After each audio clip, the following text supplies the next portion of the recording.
Have you ever wondered how close you've come to danger without even realizing it? At Shivering Vault, we take you there, one story at a time. But before you drift off, consider liking this video and commenting where you're watching from. Now, let's dive into these chilling stories. It was just another Wednesday night in December. Winter had hit hard this year in California, and the streets were covered in a fresh blanket of snow. I've always loved jogging, especially at night. It's quiet, peaceful, and helps clear my head after a long day at work. That night was no different. I had my headphones in, my warmest hoodie on, and I was ready to lose myself in the rhythm of my steps. The trail I usually jog on is part of a small park just a few blocks from my apartment. It winds through a wooded area before looping back to the main road. In the summer, the park is full of people, but during winter, it's pretty much abandoned. Most people don't want to deal with the cold or the icy paths, which makes it perfect for someone like me who likes solitude. About 15 minutes into my jog, I felt it. The sense that I was being watched. You know how sometimes you just know? It wasn't the kind of paranoia that comes from being alone in the dark. It was something sharper, like a prickling at the back of my neck. I slowed down and pulled out one of my earbuds, looking around. At first I didn't see anything. The snow muffled all sound except for the crunch of my shoes on the path. I told myself it was probably just an animal or my imagination. Still, I couldn't shake the feeling, so I started jogging again, a little faster this time.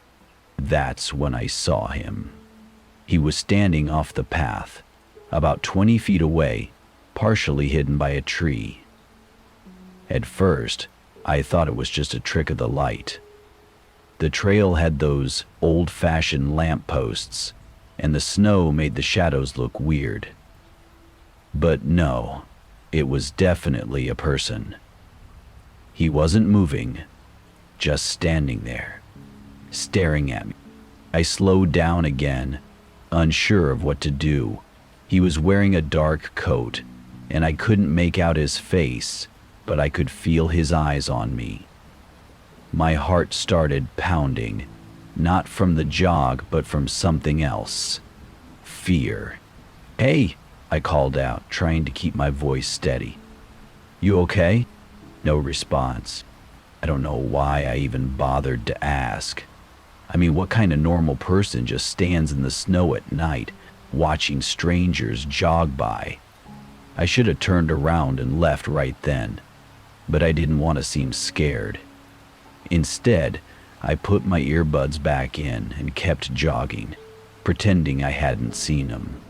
As I moved further down the trail, I glanced over my shoulder. He was still there, but now he was closer. Not walking, not running, just closer. Like he'd somehow slid through the snow without making a sound. Panic started creeping in. I pulled out my phone and held it in my hand, pretending to text someone. The screen was shaking because my hands were trembling so badly. I kept telling myself I was overreacting, that he was probably just some weirdo with nothing better to do, but my gut was screaming at me to leave. When I reached the loop in the trail, I made a decision. Instead of continuing forward, I'd cut through the woods to get back to the main road. It wasn't ideal. The snow made it hard to see where I was stepping, and I didn't have a flashlight, but I figured it was safer than staying on the path with that guy following me. The trees were thick, and the branches hung low with snow. It was dead silent, except for my breathing and the crunch of my footsteps. Every now and then, I stopped to listen, hoping to hear something, anything, that would tell me if he was still following. At first, I thought I'd lost him.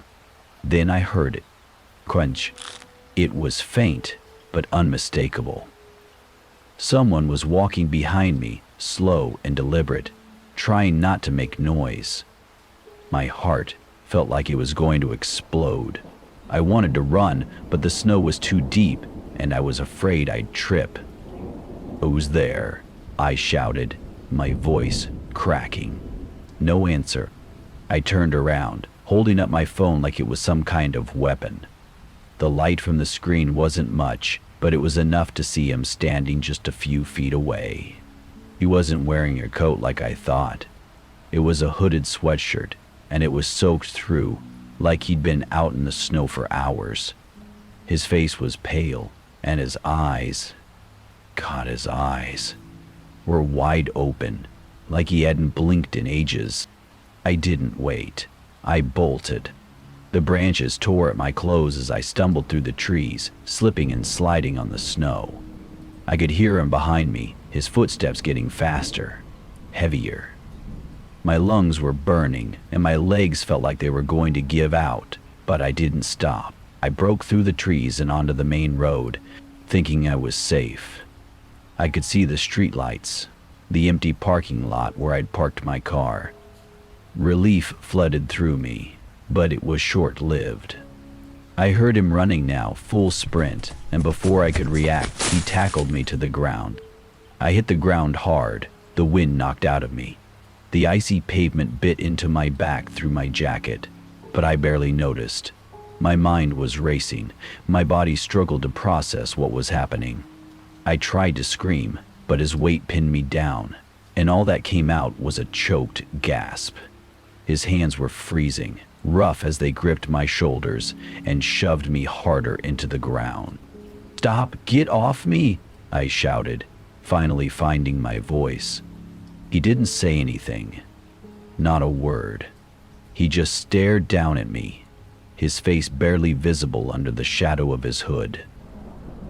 His breath came out in harsh, ragged puffs, like he'd been running for hours. His grip tightened, and for a second, I thought he was going to strangle me. Adrenaline surged through me, and I did the only thing I could think of.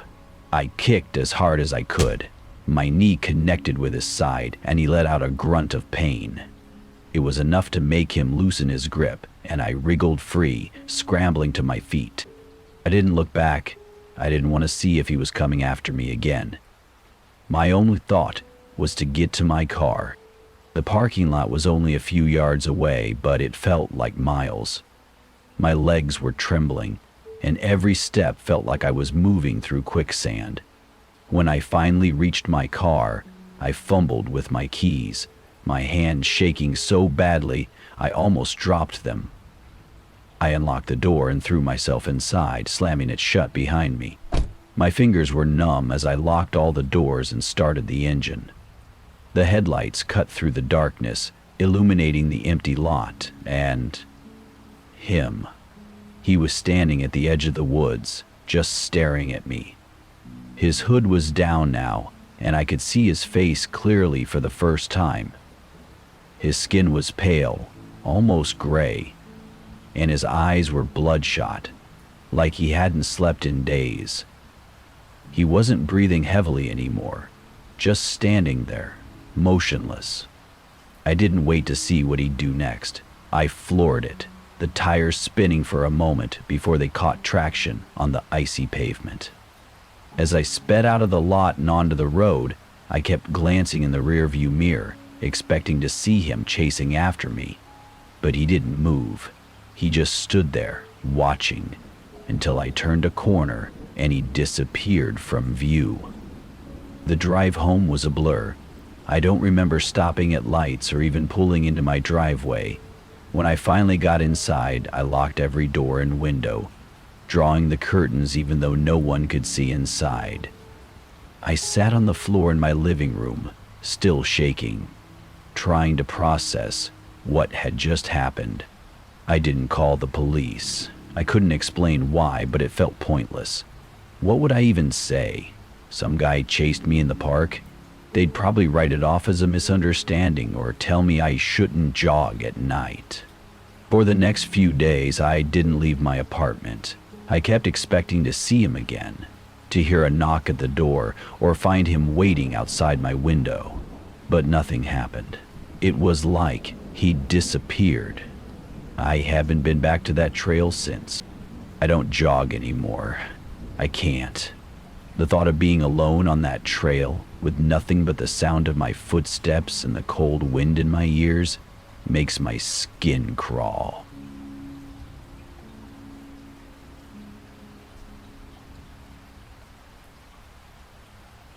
I guess I should start by saying I never really liked driving in the snow. I grew up in a part of California where winter wasn't all that harsh, but we'd get enough snow to make the roads slick and treacherous. This happened 2 winters ago, and it's something I still think about every single time I got in my car. I was driving back home from visiting my sister in Tahoe. It was late in the afternoon, but the sky was already that dull gray that comes before nightfall in the winter. The road was quiet, too quiet. No cars ahead or behind me, just an endless stretch of snow-covered asphalt and towering pines lining both sides. About an hour into the drive, I felt this strange wobble in the steering wheel. At first, I hoped it was just the road, but it quickly got worse. The car started to pull to the right, and I knew I couldn't ignore it. I cursed under my breath, pulled over to the shoulder, and got out to check. Sure enough, the front passenger tire was flat, completely flat. I wasn't too worried though. I'd had flats before, and I had a spare in the trunk. What I didn't have was much daylight left. The cold hit me hard as I opened the trunk. I wasn't dressed for this weather, just a hoodie and jeans. I could feel the snow seeping through my sneakers as I rummaged around for the jack and tire iron. The wind picked up, stinging my face, and I remember thinking, just get it done fast. I'd just gotten the car jacked up when I heard it. A crunch of snow behind me. It wasn't loud, but in that quiet, it might as well have been a gunshot. I froze, crouched there with the tire iron in my hand. Need some help? The voice startled me so bad I nearly dropped the iron. I whipped around, and there he was. A man standing maybe 10 feet away, just off the road. He was tall, bundled up in a thick parka, with the hood pulled low over his face. I couldn't see his eyes, but his breath fogged in the air as he spoke again. "You look like you're struggling." I didn't know what to say. My gut told me not to trust him, but I didn't want to be rude either. After all, he might have just been a good Samaritan. "I'm good," I managed to say, holding up the tire iron. "Almost done here." He didn't move, just stood there, watching. "Snow's supposed to get worse tonight," he said. "Better hurry up." "Yeah," I muttered, turning back to the tire. I couldn't focus, though. I could feel him standing there, his eyes, or whatever was under that hood, on me. "You sure you don't need a hand?" he asked again. This time his voice was different, firmer. "No, really, I'm fine," I said, more forcefully this time. I glanced over my shoulder, and he was closer. Maybe a step or two, but it was enough to make my heart pound. Then I saw it. A van parked a little ways down the road. It hadn't been there when I pulled over, which meant he'd arrived after me. The van was old, boxy, and white, with no windows on the back. Something about it made my stomach churn. I stood up, trying to act casual, but my hands were shaking. "Thanks, but I've got it," I said again. He didn't respond. Instead, he smiled, or at least I think he did. It was hard to tell with the shadows from his hood. Then he stepped even closer, his boots crunching loudly in the snow. "You know," he said, "it'd be a lot faster if I just gave you a ride." That's when I noticed his hand. He was holding something, a length of rope. Panic surged through me, and I backed away, holding the tire iron in front of me like a weapon. "Stay back!" I shouted. He stopped, tilting his head like he was amused. "Relax," he said. "Just trying to help." But his tone was mocking now, and I could see through him. This wasn't some kind stranger. This was something else. I didn't think, I just acted. I dropped the tire iron and bolted for the driver's side door. My heart was pounding so hard I thought it might burst. I yanked the door open and jumped inside, slamming it shut and locking it just as he lunged at the window. His face was right there, inches from mine, his hood falling back to reveal greasy black hair and a twisted grin. He pounded on the glass with his fist, shouting something I couldn't make out. I fumbled for the keys, shoved them into the ignition, and turned. The engine roared to life, and I didn't waste a second. I floored it, the car jerking as the flat tires struggled to keep up. In the rearview mirror, I saw him standing there in the middle of the road, watching me. Then he turned and walked back toward the van. I didn't stop until I reached the nearest gas station, miles down the road. My hands were shaking so bad I could barely explain to the clerk what had happened. He called the cops, but by the time they got there, the man and his van were gone. They never found him. To this day, I don't know what would have happened if I hadn't gotten away. But every time I drive that stretch of road, I can't help but look over my shoulder, half expecting to see that van again.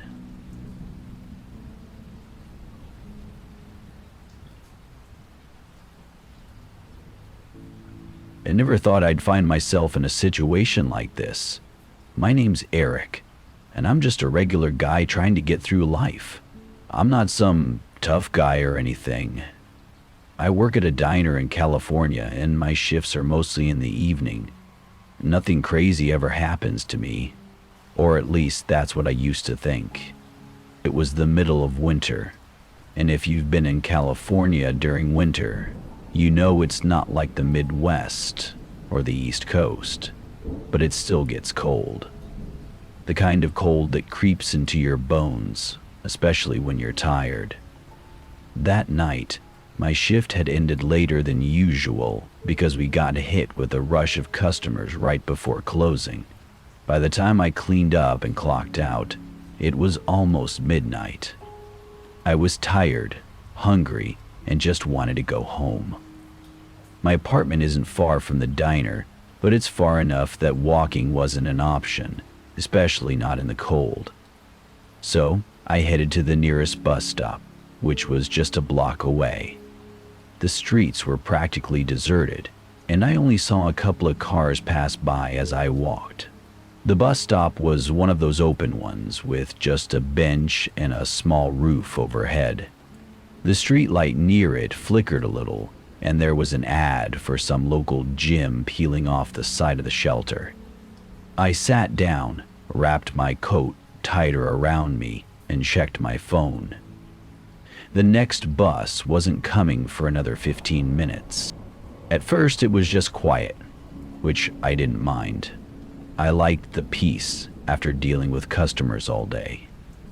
But then I started noticing how empty everything felt. No one was around, not even other people waiting for the bus. Normally, even late at night, there's at least one or two other folks waiting. That night, though, it was just me.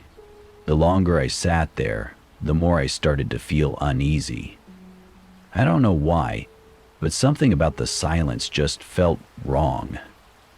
I tried to shake it off, telling myself I was just tired and imagining things.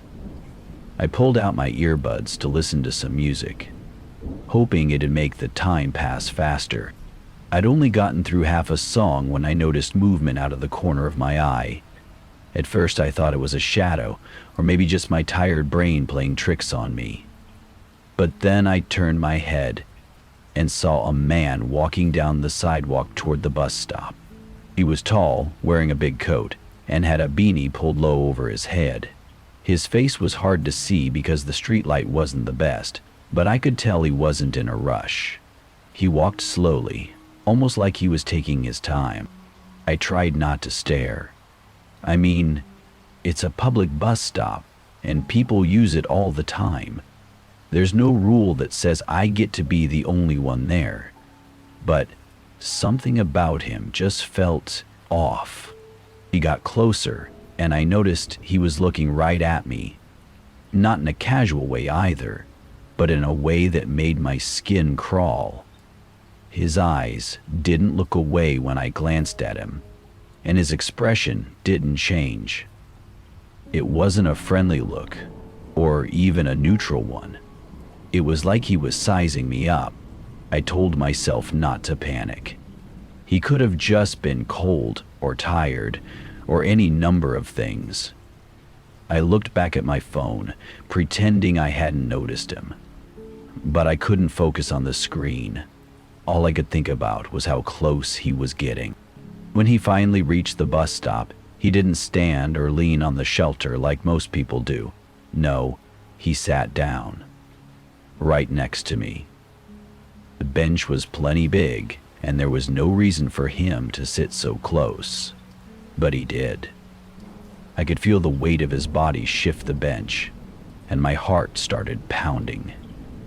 I didn't want to make it obvious that I was uncomfortable, so I stayed where I was, staring at my phone like it was the most interesting thing in the world. "Cold night, huh?" he said after a moment. His voice was rough, like he smoked too much, or maybe hadn't talked to anyone in a while. I forced myself to nod without looking up. "Yeah, pretty cold," I mumbled. He didn't say anything after that, but I could feel him watching me. I tried to focus on my music, but I couldn't ignore the way he was sitting so still, so close. A couple of minutes passed, and I started to relax, telling myself I was overreacting. Maybe he was just another guy waiting for the bus. I almost convinced myself of that when I felt his hand brush against my arm. It wasn't an accident. It wasn't like he shifted and bumped into me. He touched me on purpose, lightly at first, like he was testing something. I froze, not sure what to do. "You got the time?" he asked suddenly, breaking the silence. I glanced at him, trying to keep my voice steady. "Yeah, it's almost 12:15. He nodded, but instead of thanking me or saying anything else, he just sat there, staring. His hand was still resting too close to mine on the bench. That's when I noticed his other hand was inside his coat pocket, gripping something. My stomach dropped. Before I could say anything or even move, he lunged at me, grabbing my arm. "Don't make a sound," he hissed, his face inches from mine. Panic surged through me. I tried to pull away, but his grip was like iron. "Wallet, now," he growled, his other hand still hidden in his pocket. I didn't know if he had a weapon, but I wasn't about to find out. My hands were shaking as I fumbled for my wallet and handed it over. He yanked it from me, opened it, and took the cash. Then he shoved the wallet back at me and stood up. "Don't follow me," he said, his voice cold and sharp. And just like that, he walked away, disappearing into the shadows. The bus came a few minutes later, but I didn't feel safe until I was back in my apartment with the door locked. Even now, I don't like waiting at bus stops alone, especially at night. You never know who's out there.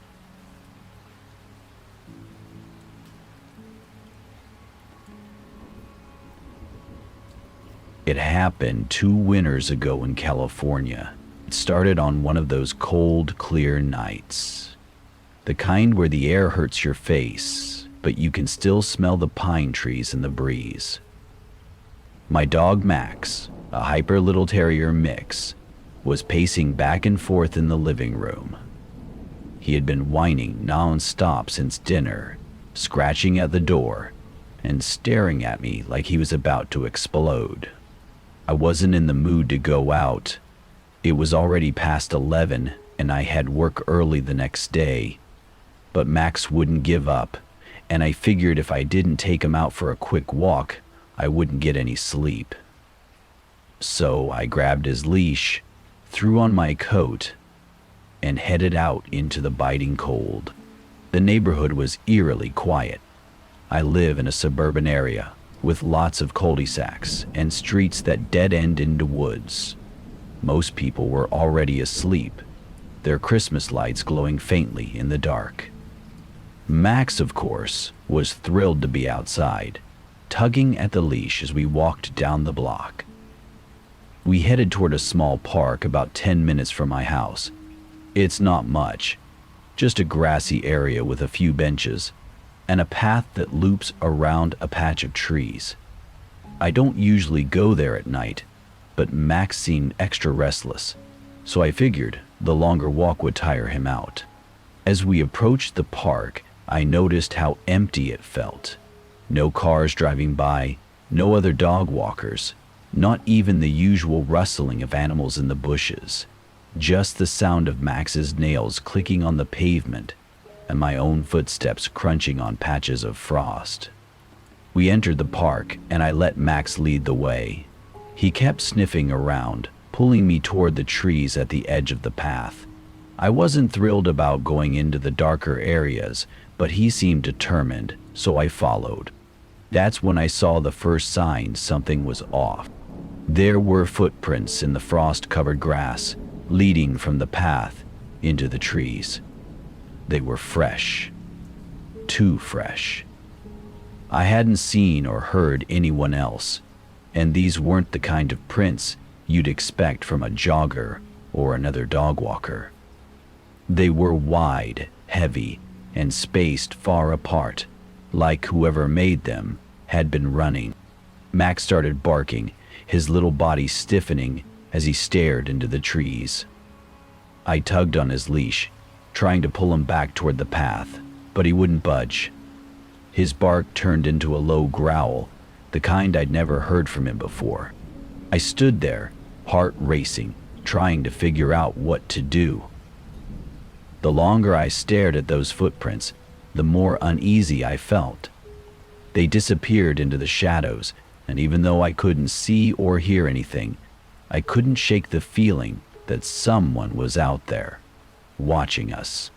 "Come on, Max," I said, my voice shaking. "Let's go home." Just as I turned to leave, Max lunged forward, yanking the leash out of my hand. He bolted into the trees, barking like crazy. "Max! Max, get back here!" I shouted, my voice echoing in the silence. I hesitated for a second, then ran after him, cursing myself for not holding onto the leash tighter. The trees were dense, their branches blocking out most of the moonlight. I could barely see a few feet in front of me, but I kept going, calling Max's name and listening for the sound of his bark. That's when I heard it, a rustling noise coming from somewhere to my right. It wasn't Max. It was heavier, slower, like someone moving through the bushes. I froze, my breath visible in the cold air. "Hello?" I called out, instantly regretting it. My voice sounded small and weak, and the rustling stopped immediately. Then, out of the corner of my eye, I saw movement. A shadow, low to the ground, darting between the trees. My first thought was that it was an animal, a coyote maybe. But then I heard something that sent chills down my spine. Footsteps, slow, deliberate, and getting closer. I turned and ran, not caring where I was going, just desperate to get back to the path. The branches scratched at my face, and I nearly tripped over a fallen log, but I didn't stop. I could still hear the footsteps behind me, and they were faster now, matching my pace. I burst out of the trees and onto the path, gasping for air. That's when I saw Max, standing near a bench, his tail wagging like nothing had happened. Relief flooded through me as I grabbed his leash and started to head home. But then, out of nowhere, a man stepped out from behind the bench. He was tall and thin, dressed in dark clothes that blended into the night. I couldn't see his face under the hood he was wearing, but I could feel his eyes on me. "You lost something?" he said, his voice low and unsettling.